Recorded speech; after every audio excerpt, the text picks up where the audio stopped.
Selamat pagi Bapak Ibu yang terkasih dalam Tuhan Yesus.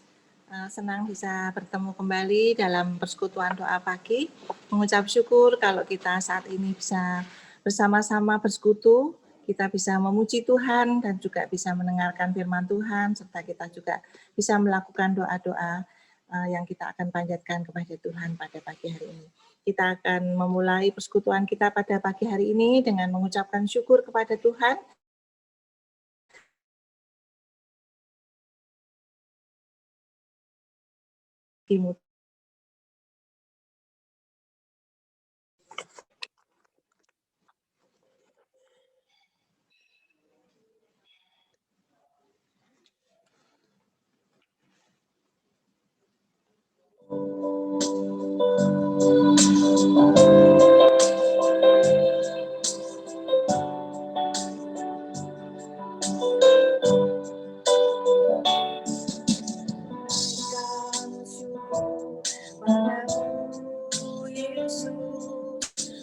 Sembah sujud kepadamu Tuhan, di hadapan tata kemuliaan-Mu, ku tinggikan, ku agungkan selamanya. Naikkan syukur padamu Yesus, sembah sujud kepadamu Tuhan, di hadapan tata kemuliaan-Mu, ku tinggikan, ku agungkan selamanya. Segala puji syukur bagimu, ku tinggikan namamu selalu. Kemuliaan hanya bagimu,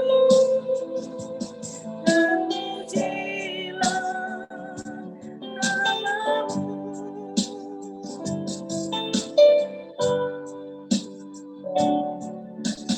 Naikkan syukur padamu Yesus, sembah sujud kepadamu Tuhan, di hadapan tata kemuliaan-Mu, tinggikan, ku agungkan selamanya.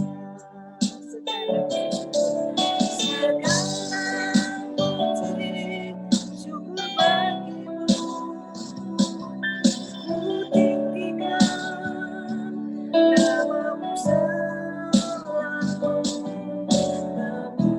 Kemuliaan hanya bagimu, terpujilah namamu.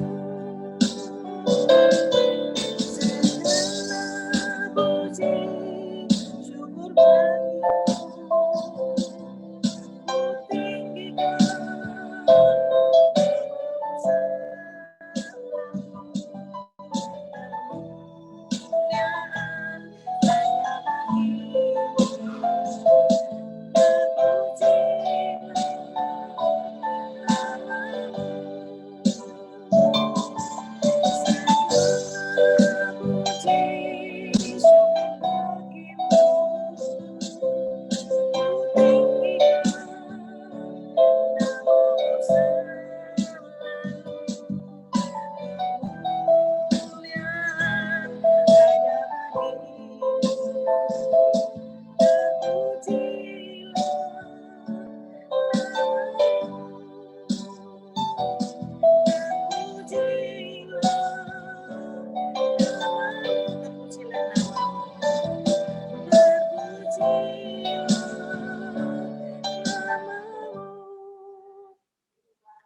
Sebelum kita melanjutkan pujian kita, marilah kita terlebih dahulu berdoa. Bapa kami yang di surga, kami datang padamu Tuhan di pagi hari ini. Kami mengucap syukur dan terima kasih Tuhan untuk pemeliharaan Tuhan di dalam kehidupan kami. Tuhan sudah menjagain kami di dalam istirahat kami semalam. dan kami boleh bangun di pagi hari ini dalam keadaan tubuh yang sehat. Terima kasih Tuhan untuk waktu di mana kami bisa bersekutu bersama-sama dengan saudara kami seiman ya Bapa. Biarlah Tuhan memberkati, Tuhan hadir untuk menolong kami mengerti akan firman-Mu yang akan disampaikan oleh hamba-Mu Tuhan. Biarlah kami boleh menjadi tanah-tanah yang subur, yang siap ditaburi oleh kebenaran firman-Mu. Tuhan berkati hamba-Mu yang akan menyampaikan kebenaran firman-Mu, Pak Edi. Demikian juga Tuhan juga berkati setiap puji-pujian yang akan kami nyanyikan kembali, serta doa-doa syafaat yang akan kami naikkan ke hadirat-Mu Tuhan. Biarlah kami pada hari ini boleh menyenangkan hati Tuhan, boleh memuliakan nama Tuhan, dan boleh senantiasa menjadi pelaku-pelaku firman-Mu Tuhan di dalam kehidupan kami hari lepas hari. Terima kasih Tuhan, kami menyerahkan juga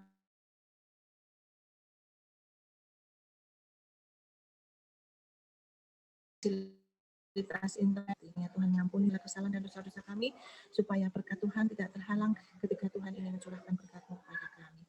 Terima kasih Bapa di surga, hanya di dalam nama Tuhan Yesus kami berdoa dan mengucap syukur. Amin. Kita akan lanjutkan pujian kita. Sebelum kita masuk di dalam firman Tuhan yang akan disampaikan oleh Pendeta Edi.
Persilahkan Pak Edi untuk menyampaikan kebenaran firman Tuhan. Iya, kita sama-sama berdoa sebelum kita bersama-sama merenungkan satu bagian firman Tuhan. Bapa di dalam surga, sungguh kami bersyukur di pagi hari ini kami boleh berkesempatan untuk kami berada bersama-sama dalam persekutuan doa. Bersyukur untuk pujian yang boleh kami naikkan, dan kami percaya bahwa di setiap pujian kami Engkau bertahta ya Tuhan. Dan berkati setiap kami agar perenungan firman-Mu pada pagi hari ini menjadi bagian yang hidup di dalam kehidupan kami. Berkati hamba-Mu, bila Engkau sembunyikan Mu di balik salib-Mu saja, sehingga kuasa di firman-Mu itulah yang boleh ada bagi setiap kami. Terima kasih Tuhan. Di dalam nama Tuhan Yesus Kristus kami berdoa. Amin. Ya, selamat pagi semuanya. Pujian yang bagus sudah dipimpin oleh Bu Priscilla, sangat menggugah hati kita semua. Hari ini kita akan belajar satu tema yang cukup menarik menurut saya, yaitu berdoa dalam doa. Mungkin bingung ya, berdoa dalam doa itu bagaimana begitu ya. Ya, mari kita lihat satu bagian firman Tuhan dari surat Yakobus pasal 5 ayat ke-17. Kita buka Alkitab kita masing-masing, sangat jasa nggak kasih slide supaya kita bisa buka Alkitab kita masing-masing ya. Yakobus pasal 5 ayat ke-17. Yakobus pasal 5 ayat ke-17. Ya, saya akan bacakan firman Tuhan ini. Elia adalah manusia biasa sama seperti kita, dan ia telah bersungguh-sungguh berdoa supaya hujan jangan turun, dan hujan pun tidak turun di bumi selama 3 tahun dan 6 bulan. Ya, itulah bunyi firman Tuhan dari surat Yakobus pasal 5 ayat 17. Ya, Bapak Ibu sekalian yang dikasihi Tuhan, Yakobus ini sangat teliti, dan dia dari tradisi yang ada, dia mengerti bahwasannya ini dilatar belakangi dari kisah Elia yang menghentikan hujan di dalam doanya. Tapi kalau kita baca kisah Elia sendiri dalam 1 Raja-Raja pasal 17 ayat 1, di situ dia minta supaya hujan tidak tidak turun, dan kemudian di 1 Raja-Raja pasal 18 ayat 1 itu mulailah dia memberitahu pada raja bahwasannya hujan segera akan turun. Itu setelah 3,5 tahun. Kemudian 1 Raja-Raja 18 masih sama Raja 18 ayat 41-46, kita tahu bahwasannya adalah peristiwa terkenal ketika Elia dan bujangnya, dia menyuruh bujangnya tepatnya 7-7 kali, lihat ada hujan enggak di sana, ada. Kemudian ada awan kecil nampak sebesar telapak tangan timbul dari laut. Wah, itu ternyata itu adalah 3,5 tahun. Tidak dicatat di kitab Raja-Raja, tetapi Yakobus mencatatnya dengan teliti 3,5 tahun. Jadi sebenarnya kita nggak tahu berapa lama, cuma di situ setelah 3 musim gitu aja. Tetapi Yakobus teliti mencatatnya, dan kita mengerti ternyata itu 3,5 tahun. Hujan itu berhenti. Hujan itu berhenti. Jadi hujan tidak turun lagi ke bumi selama 3,5 tahun, waktu yang cukup panjang.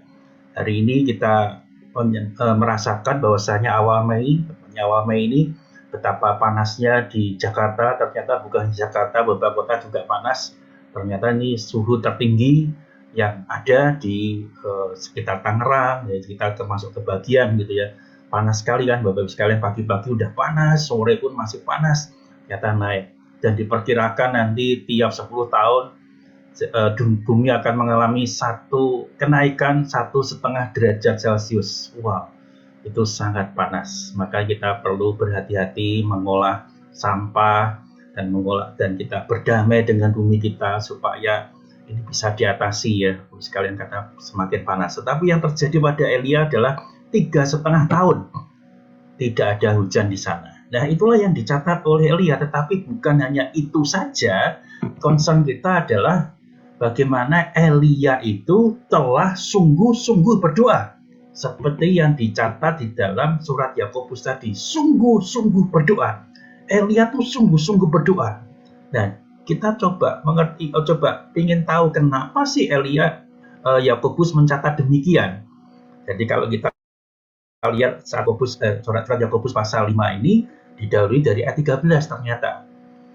Berkata demikian, kalau ada seorang di antara kamu yang menderita, baiklah ia berdoa.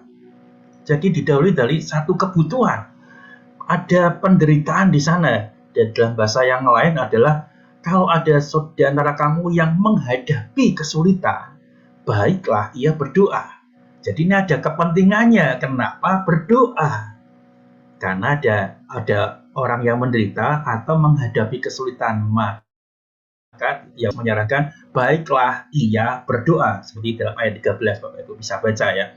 Itu bisa kesulitan fisik, maksudnya sakit, maka dalam ayat berikutnya dikatakan bahwasanya kedatanglah ke penatua, dan penatua mengoles dengan minyak, dan inilah yang coba diangkat dalam teologi yang lain oleh saudara kita, minyak urapan, padahal nggak ada urapannya, tapi mengoles dengan minyak supaya tanda bahwasanya dia sungguh mendoakannya dan supaya sembuh. Kita bisa praktek, tidak bisa, tapi kita bukan mendewakan tentang olesan minyaknya, tetapi fokusnya adalah berdoanya.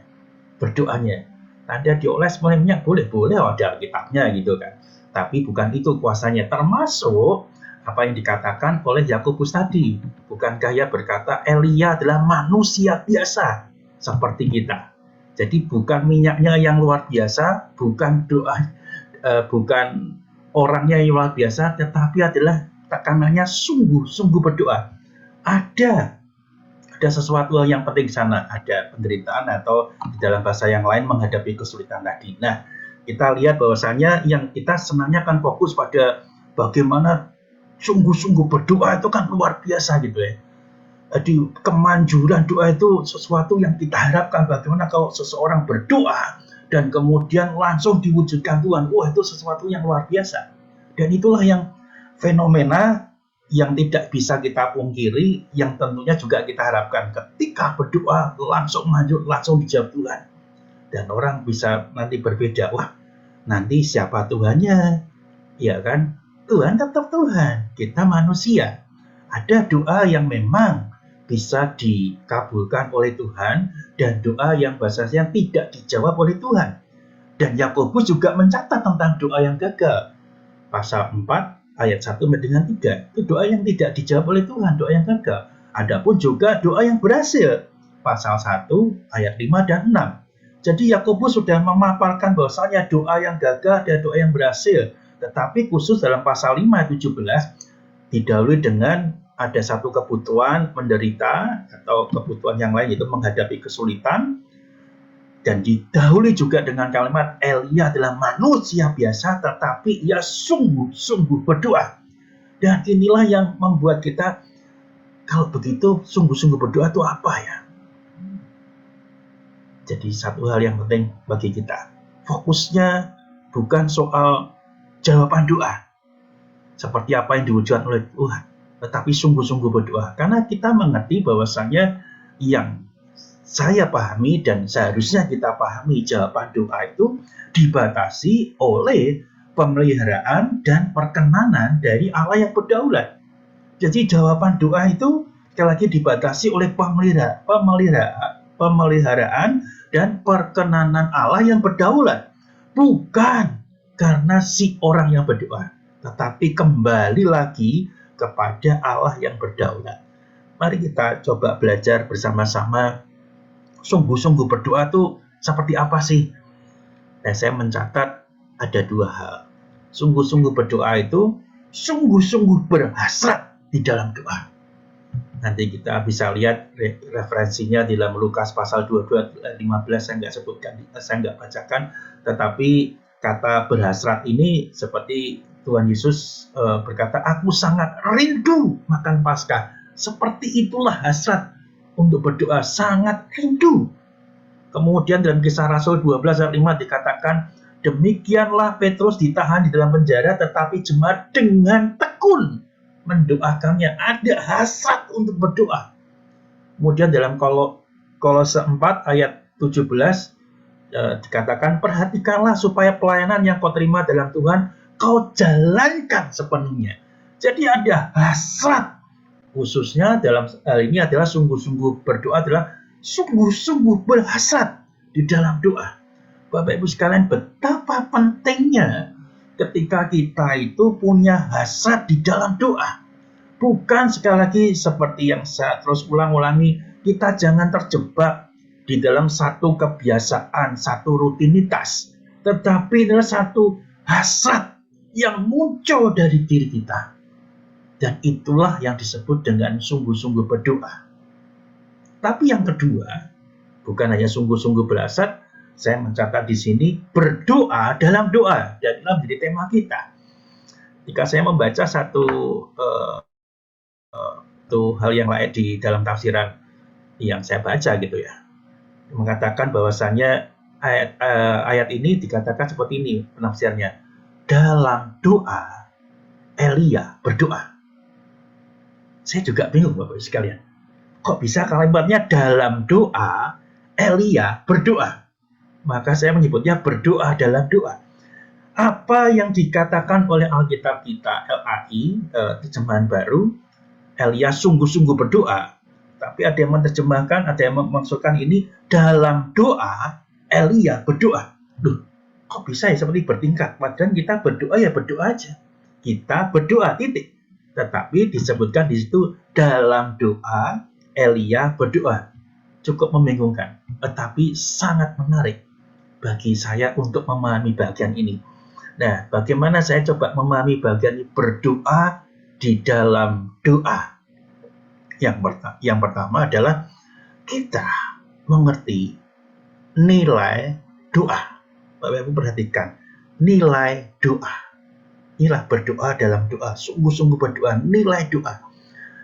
Saya memberikan contoh adalah William Carey. William Carey itu misionaris yang ke India. Dia berdoa menggumulkan pelayanannya sebelum berangkat ke India. Dan setelah tiba di India, dia juga berdoa kepada Tuhan supaya ada orang yang bertobat. 8 tahun Tuhan tidak menjawab doanya. Tidak ada satu orang pun yang percaya pada Tuhan. Tetapi setelah 8 tahun itu ada seorang yang menyerahkan dirinya pada Tuhan.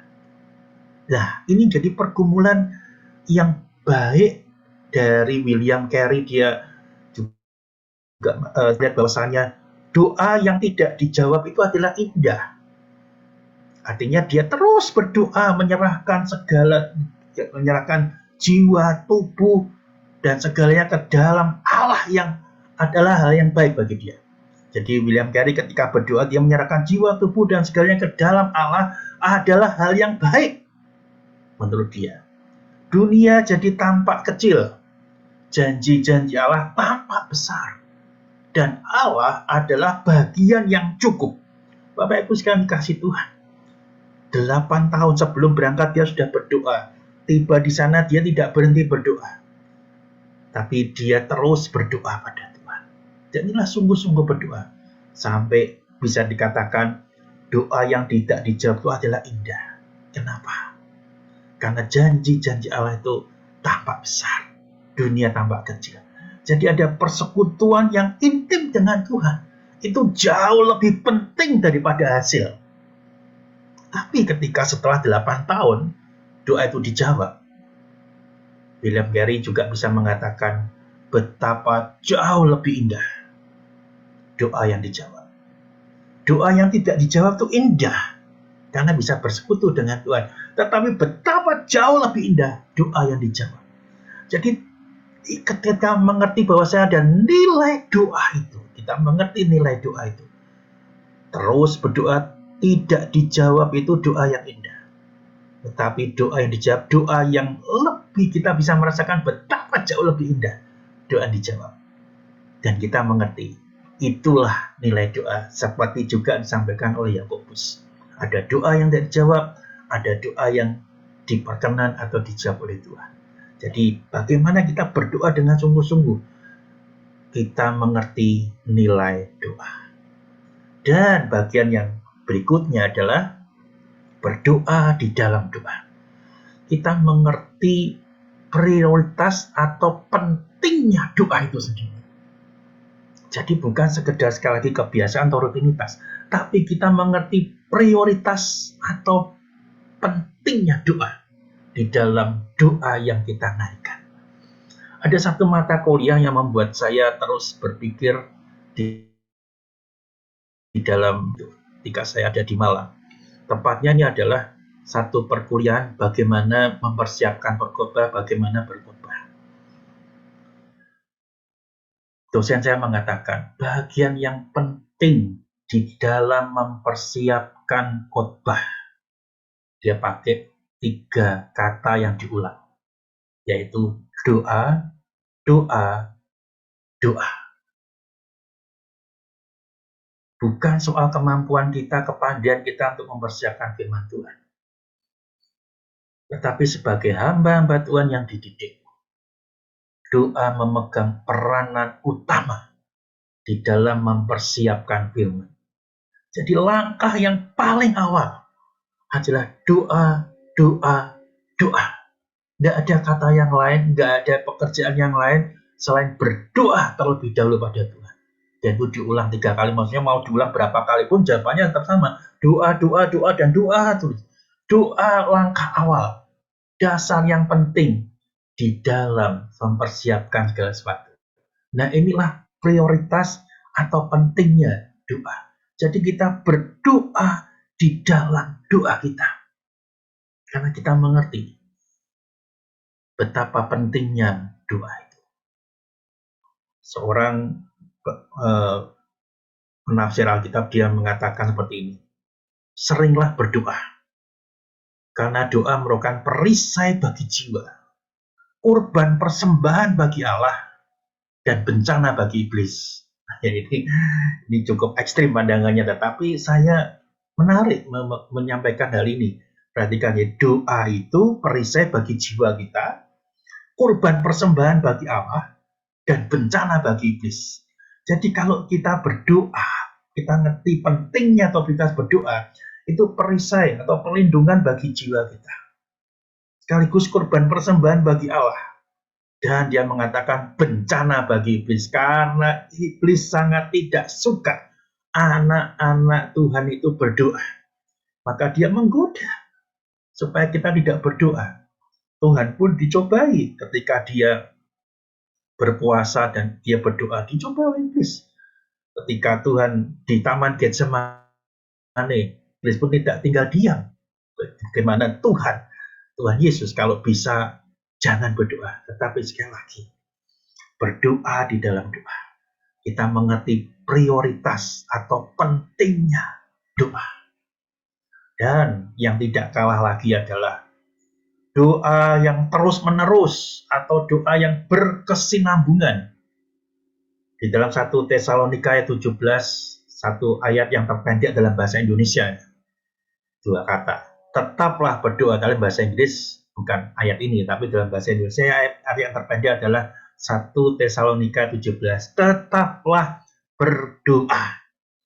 Nah, Bapak Ibu sekalian, kita diingatkan bahwasannya doa itu bukan hanya sewaktu kita perlukan atau pada masa-masa tertentu saja. Kalau dalam surat Yakobus pada saat menderita, seperti itu tidak. Tetapi doa yang terus-menerus yang berkesinambungan sehingga kita bisa merasakan, bisa mengalami berdoa dalam doa. Terus kita ngomong, kalau kita nggak perlu sesuatu, apakah kita perlu berdoa? Saya katakan pada kita semua, kita harus berdoa di dalam segala sesuatu. Termasuk kalau kita makan, kita berdoa. Iya, ada kepentingan di sana.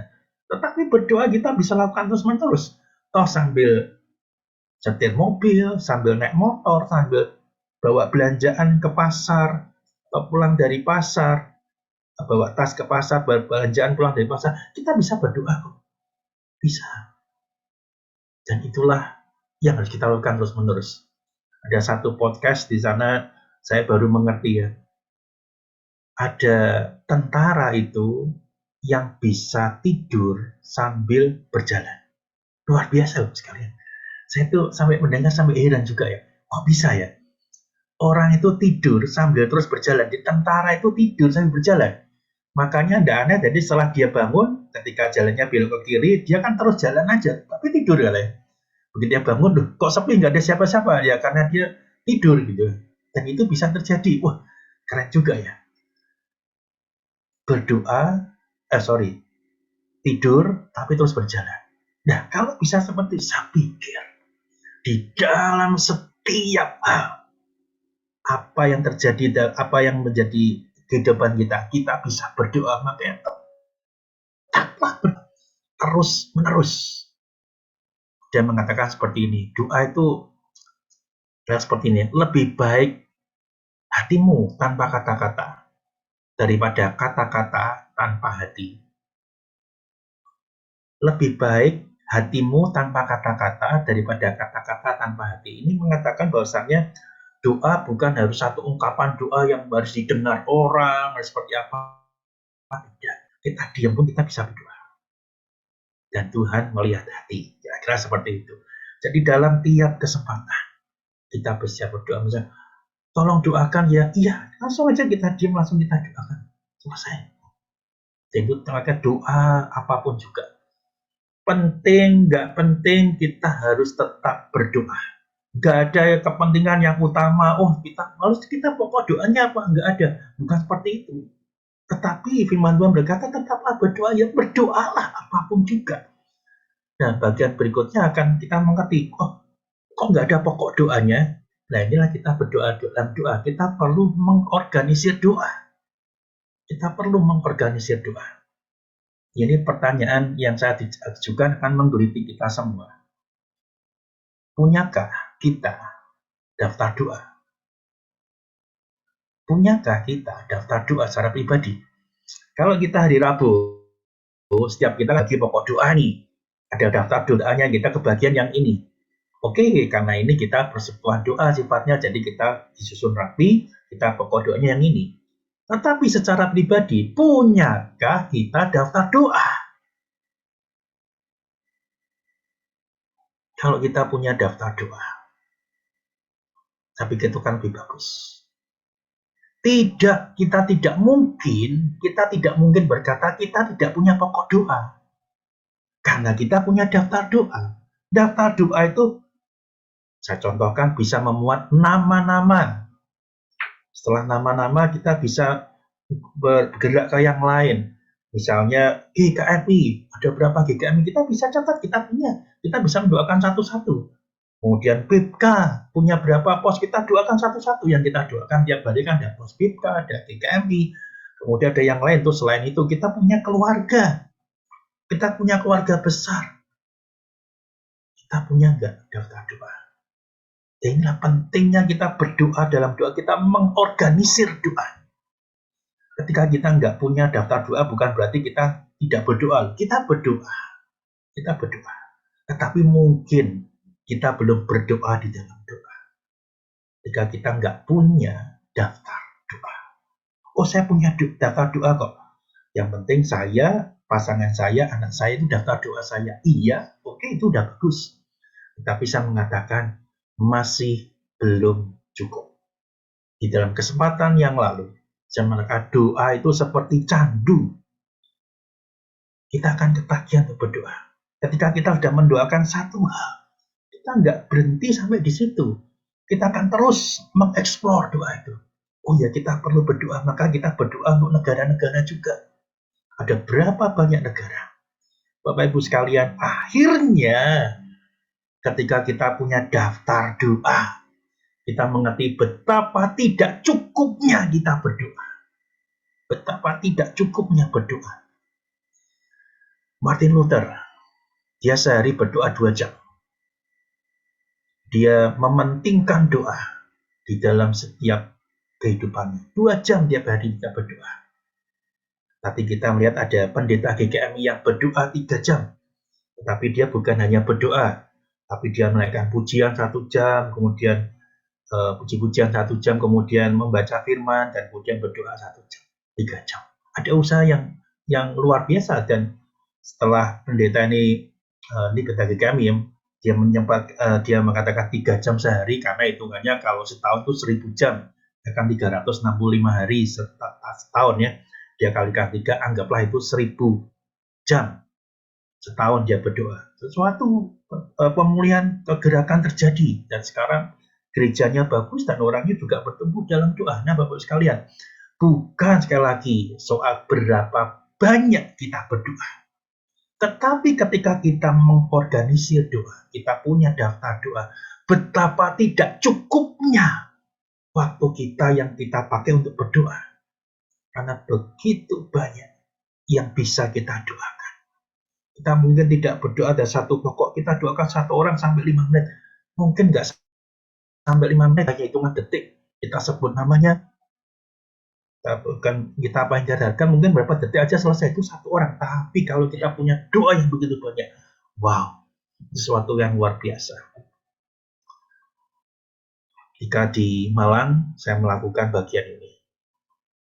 Dari sedikit banyak sampai nggak cukup. Saya bagi sendiri, hari Senin saya berdoa untuk pokok doa yang seperti ini, Selasa, Rabu, Kamis, Jumat, Sabtu, Minggu, saya bagi sampai 7, dan itu pun tetap nggak cukup. Cukup. Karena setelah kita berdoa, ternyata ada banyak yang bisa kita doakan, dan doa tidak pernah cukup. Nah, Bapak Ibu sekalian kasih Tuhan, oke, kita menikmati dan kita berjuang berdoa sungguh-sungguh, khususnya dalam saya sampaikan berdoa dalam doa. Organisirlah doa kita. Seorang yang mengetik kertas-kertas yang tak sengaja kebuang begitu, dia mendapati, kemudian dia berkata pada saya, Pak Edi, terima kasih ya, saya disebut dalam doa Pak Edi pada hari yang dia sebutkan. Wah, Pak Edi doakan saya gitu ya. Dia mungkin, wah, terima kasih ya. Ya, saya cuma nyebut namanya, jujur saya nyebut namanya, apa yang ya, Tuhan berkati, lindungi dia. Bisa sebut nama, bukan hanya nama saya loh, ini nama papi saya, mami saya, saudara saya juga disebut tadi. Iya, saya bisa doakan seperti itu aja, dan tidak perlu berterima kasih pada saya, karena bagian saya adalah ya terus berdoa di dalam doa. Dan yang terakhir, yang tidak kalah penting, berdoa dalam doa. Tuhan adalah pusat doa kita. Tuhan adalah pusat doa kita. Dalam doa Bapa kami kita yang lakukan terus pada tiap-tiap hari Minggu. Bapa kami yang ada di dalam surga, Tuhan, itu mengarahkan diri kita di dalam doa yang kita naikkan. Bukan tentang saya, bukan tentang doa-doa syafaat yang kita naikkan, tidak. Tetapi pusat dari doa sendiri adalah Tuhan. Bapak Ibu sekalian dikasih Tuhan, ketika kita berdoa dan kemudian kita berharap bahwa orang melihat bahwasanya kita adalah orang pendoa yang hebat, pendoa. Nah, kita sedang mengambil kemuliaan daripada Tuhan. Jangan lakukan itu. Tapi kembalikan Tuhan sebagai pusat doa kita semua. Elia ketika dia berdoa, sekali lagi Yakobus membatasi, Elia adalah manusia biasa. Kenapa? Karena pusatnya adalah Tuhan. Elia bukan Tuhan. Elia manusia biasa. Padahal dia adalah nabi yang hebat. Nabi yang tidak mati. Karena dia dijemput dengan kereta yang ada di surga dan dia naik ke surga. Wah, itu luar biasa. Tapi Yakobus tetap mencatat Elia adalah manusia biasa. Tapi doanya didengar Tuhan. Karena dia berdoa dalam doa. Bapak Ibu sekalian kasih Tuhan, mari kita fokus bersama-sama. Berdoa dalam doa. Inilah doa yang sungguh-sungguh. Kita terus menghidupi doa dalam doa, dan saya menyarankan pada kita semua, punyalah daftar doa. Dan mari kita bersama-sama belajar berdoa dalam doa. Amin. Mari kita berdoa. Bapa di dalam surga, kami bersyukur di pagi hari ini kami boleh merenungkan firman-Mu seperti Elia yang berdoa sungguh-sungguh kepada Tuhan. Dan Tuhan mendengar, sekaligus di dalam perkenanan Tuhan, Tuhan menjawab. tapi bukan doa yang manjur, yang menjadi bagian dari milik kami, tapi adalah perkenanan Tuhan semata yang menjawab doa kami. Tadi ini atau pagi ini ajarkan kami ya Tuhan, seperti Elia yang manusia biasa, berdoa sungguh-sungguh kepada Tuhan, berdoa di dalam doa, bukan rutinitas, bukan aktivitas semata yang berulang, tetapi di dalam doa kami sungguh-sungguh berdoa, mengarahkan diri kami. Dan ada satu hal yang keluar dari diri kami, satu hasrat untuk berdoa, untuk utamakan waktu kami di dalam doa pada Engkau Tuhan. Berkati setiap kami, agar kehidupan doa kami, kehidupan doa yang memuliakan Tuhan, yang memperkenan Tuhan, sekaligus diperkenan oleh Tuhan. Di dalam nama-Mu Yesus Kristus, kami berdoa. Amin. Waktu selanjutnya saya serahkan pada Penatua Priscilla Sugiyarti. Dipersilakan Bu. Terima kasih Pak Edi, renungan pagi yang sungguh menegur kita supaya kita juga bisa sungguh-sungguh berdoa seperti halnya Elia yang manusia biasa, tetapi Tuhan pakai sungguh luar biasa karena dia begitu intim berdoa kepada Tuhan. Biarlah kita juga tidak mau kalah ya dalam hal seperti halnya Elia, orang biasa yang dipakai Tuhan di dalam doanya. Kita pun juga mau dipakai Tuhan di dalam doa-doa kita. Kita akan masuk di dalam doa kita, doa syafaat kita. Saya minta ditampilkan pokok doanya. Kemarin saya sudah bagikan ya lewat WA, biarlah mungkin ini untuk mengulang kembali pokok-pokok doa yang kemarin saya bagikan.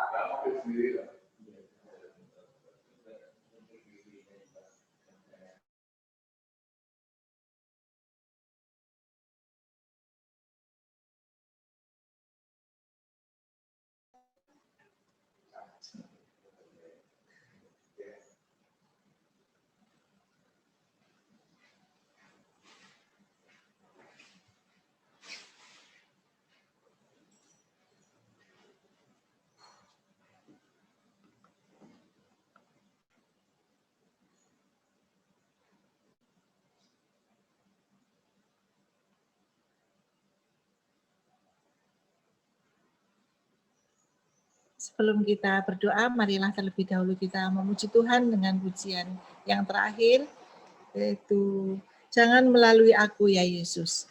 Nanti doa penutup akan dipimpin oleh Ibu Rita. Mari kita memujikan lagu ini.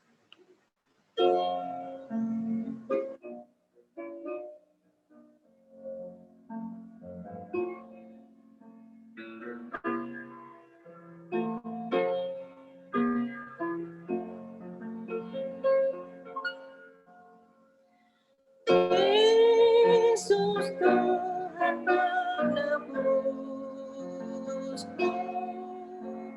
dengar doaku, janganlah engkau lalui, berilah berkat-Mu. Yesus, Yesus, dengar doaku, janganlah Tuhan lalui, berilah berkat-Mu. Engkau Tuhan berkasihan, selamatkan daku,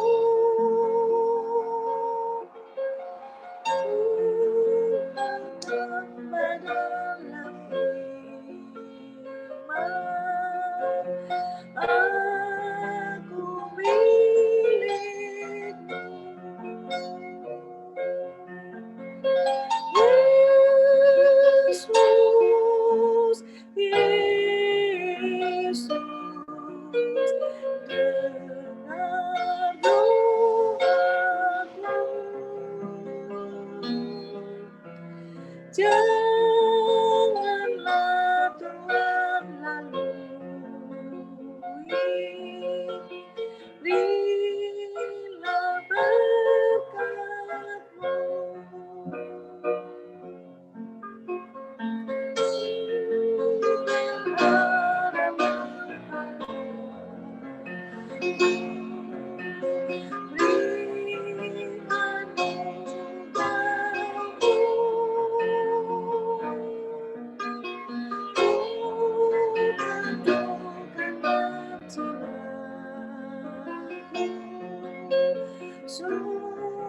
Sucikan daku,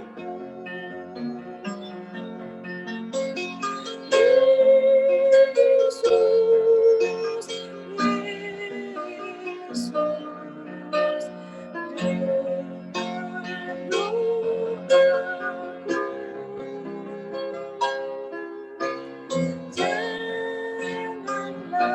bila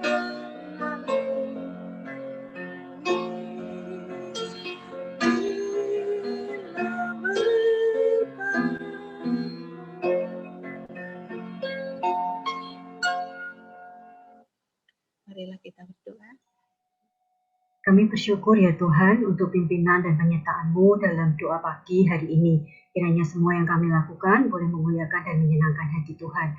Dan di akhir persekutuan kami membawa jemaat-Mu yang hadir di pagi hari ini ke dalam tangan Tuhan. Kami berdoa untuk Pak Hendra, untuk Pak Aji, untuk Pak Listio, untuk Pak Jeffrey dan Pak Anton, beserta dengan keluarga mereka. Kiranya hidup mereka Tuhan boleh terus memancarkan kasih Kristus, dan kiranya Tuhan yang mendengar segala kerinduan mereka melalui doa-doa mereka, dan kiranya Tuhan yang menjawab. Kami berdoa juga untuk Guru Injil Dwi Tsunami, untuk Nicholas dan untuk pendeta IDSS. Kiranya Tuhan terus memperlengkapi mereka menjadi alat Tuhan untuk kemuliaan nama Tuhan, dan mereka boleh mendidik jemaat-Mu dalam kebenaran firman-Mu ya Tuhan. Kiranya Tuhan memberkati mereka. Kami juga berdoa untuk Maria Yuli, untuk Ibu Indriati, untuk Ibu Nuriani, dan Mbak Ngamira beserta dengan keluarga mereka. Kiranya Tuhan yang terus memberikan mereka pertumbuhan rohani, mereka boleh terus berakar kuat di dalam Tuhan dan boleh berbuah-buah untuk kemuliaan nama Tuhan. Engkaulah sumber jawaban dari doa-doa mereka ya Tuhan. Kami juga berdoa untuk Bu Winda, untuk Bu Ana, untuk Ibu Ruth. Kiranya Tuhan yang juga terus memberkati mereka. Mereka boleh dipakai Tuhan menjadi kesaksian iman bagi anak, menantu, dan cucu-cucu mereka. Menyatakan bahwa Tuhan adalah juru selamat dan Tuhan baik. Tuhan memberikan anugerah dalam kehidupan mereka. Kiranya mereka boleh terus dipakai Tuhan menjadi teladan iman bagi keluarga mereka. Kami juga berdoa untuk Opa dan Oma Dani, berdoa untuk Pak Andi, untuk Pak Jun dan Pak Theo beserta dengan keluarga mereka. Kiranya kehidupan mereka boleh terus mencerminkan kemuliaan-Mu ya Tuhan di dalam segi kehidupan mereka, pekerjaan mereka, rumah tangga mereka, dan pelayanan mereka. Boleh terus untuk memuliakan dan menyenangkan hati Tuhan. Kiranya Tuhan terus juga mendengar segala kerinduan-kerinduan dalam doa-doa mereka kepada-Mu ya Tuhan. Kami juga berdoa untuk Pak Thomas, untuk Pak Alep, untuk Pak Yunus. Kiranya Tuhan juga terus memberkati mereka. Kehidupan mereka boleh menjadi kehidupan yang mengutamakan Tuhan. Kehidupan yang juga terus boleh mengasihi Tuhan di dalam segala hal yang Tuhan percayakan buat mereka beserta dengan keluarga mereka. Tuhan yang memberkati dari segala hal yang mereka kerjakan. Tuhan yang memimpin kehidupan mereka dan terus memperlengkapi mereka. Kami juga berdoa untuk anak-anak-Mu yang saat ini bekerja dan studi di luar negeri. Kami berdoa untuk Ben, untuk Jason, untuk Priscilla, dan untuk Justin. Kiranya Tuhan yang terus menuntun mereka, Tuhan yang memberkati mereka, melindungi mereka, sehingga mereka boleh tetap teguh, kuat, beriman di dalam Tuhan. Kami juga berdoa untuk Tiff yang beberapa hari ke depan akan kembali ke Belanda atau ke Jerman. Kiranya Tuhan memimpin, mempersiapkan Tiff dalam pekerjaan yang baru. Tuhan memimpin dalam perjalanan dan segala hal yang diperlukan. Kuasa Tuhan yang menyertai. Kami juga berdoa untuk Yesi, kiranya Tuhan yang terus memulihkan dari pasca jatuh. Kiranya Yesi boleh dipulihkan dengan sempurna dan Yesi boleh kembali beraktivitas dengan baik. Kami juga berdoa untuk seluruh jemaat-Mu GKMI Pengharapan ya Tuhan. Kiranya Tuhan menjangkau mereka, Tuhan yang menuntun mereka, Tuhan yang terus memperlengkapi mereka, memberikan anugerah dan kasih-Mu kepada mereka. Mereka yang saat ini dalam lemah tubuh, Engkau yang menjamah dan menyembuhkan. Mereka yang dalam masalah, Tuhan yang menjawab sesuai dengan rencana Tuhan. Tuhan berikan jalan keluar yang terbaik. Dan kiranya mereka boleh mempunyai hati yang terus bersyukur kepada Tuhan. Kiranya Tuhan yang terus memberkati mereka dimanapun mereka berada ya Tuhan. Terima kasih Bapa, kami naikkan seluruh doa kami hanya di dalam nama Tuhan kami Yesus Kristus kami berdoa dan bersyukur. Amin. Kita akan pujikan Bapa, terima kasih. Bapa, terima